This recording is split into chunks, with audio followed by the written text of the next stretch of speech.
is like pin the tail on your favorite impeachment theory because they don't have evidence for any one single thing to impeach the president for. I yield back. Watching the impeachment debate is like watching a psych ward doctor argue with the institutionalized. I took theater and drama when I was in college, one course, and I was told the first thing you have to do is have the willing suspension of disbelief. Let me remind you of a statement that Dr. Fiona Hill made in her opening statement, and her extraordinary, powerful opening statement, incredible testimony before this Congress.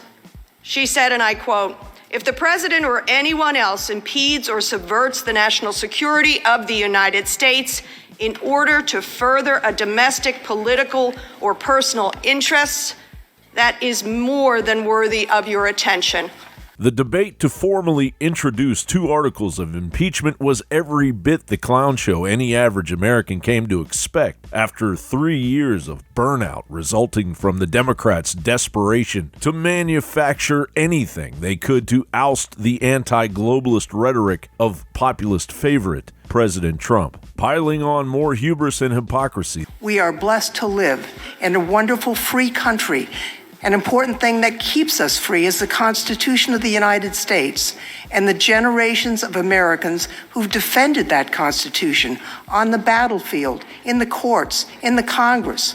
The founders included the impeachment clause in the Constitution purposefully, and they gave Congress the sole authority to impeach for a reason. Alexander Hamilton said the greatest danger of impeachment would be depriving a president of due process. The greatest danger, Hamilton said, would be if impeachment was used politically by a party that had the most votes in the House, instead of being used on the basis of guilt or innocence for specified crimes under the Constitution. And today, the Committee of Jurisdiction, after only 1 week, is marking up a bill to impeach a president for crimes that aren't specified under the Constitution by the party that has the most votes in the House and pledged to impeach him from the first day of his presidency. Today's Democrats are the founders' worst nightmare come true. The Democrats pushed the big lie that they sat on the sidelines of history, doing the will of the founders, unaware that every soundbite will be used against them in the very near future as they revert back to their natural hatred of our founding principles and its creators. The Constitution is a plain language set of laws that Americans for generations have adhered to and been protected by.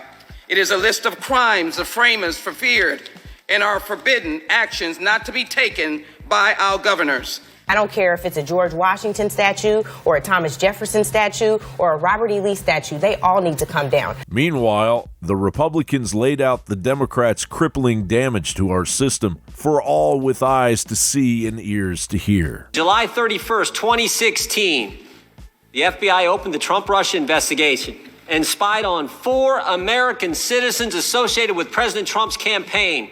They took the dossier to the FISA court, and they lied to the court 17 times. Democrats have been resisting and looking for an excuse to impeach this president since the day he was elected.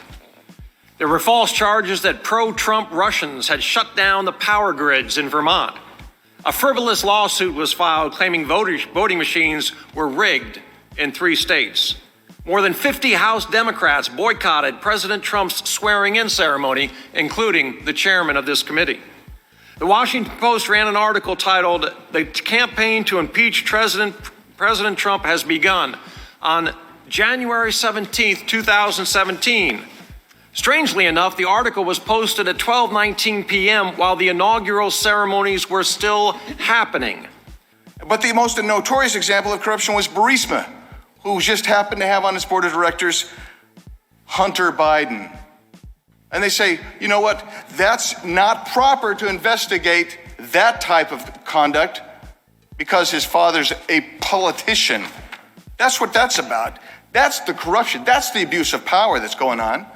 Last Wednesday, this committee, the committee actually charged with handling impeachment, held the first of 2 hearings in which we heard from exactly 0 fact witnesses. On Saturday, the Democrats on this committee announced that they had, without precedent, changed the requirements for impeachment so that the commission of an actual crime would no longer be necessary to satisfy the standard of high crimes and misdemeanors. It is not damage to the president, I fear.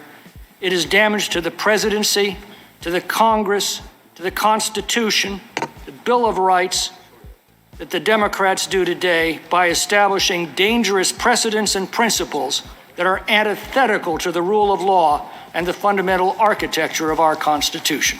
While the Democrats railed on about something that had nothing to do with the seriousness of impeachment themselves.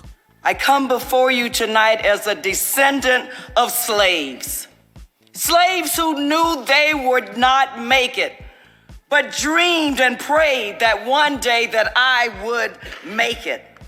And so I asked my kids on our family group text what they thought at this moment. And they responded almost immediately, and they told me what they were feeling and what their friends were feeling. And they confirmed the worst.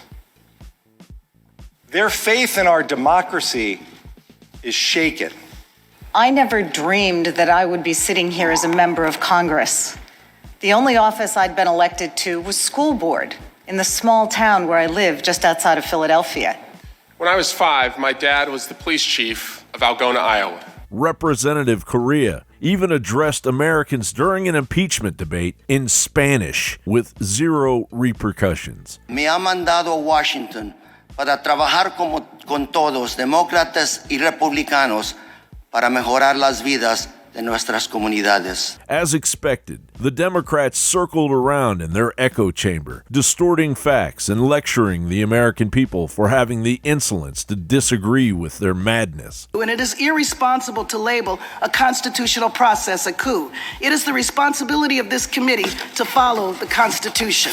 However, the Democrats' high charade will end in total defeat as Senate Majority Leader Mitch McConnell may seek to acquit rather than simply dismiss the articles of impeachment. The Senate has two choices. It could go down the path of calling witnesses and basically having another trial, or it could decide, and again, 51 members could make that decision, that they've heard enough. And once the impeachment smoke clears and is swallowed by the news cycle, the only context to remain as we enter the election year will be the ongoing investigations into this impeachment's nefarious origins. John Bound reporting.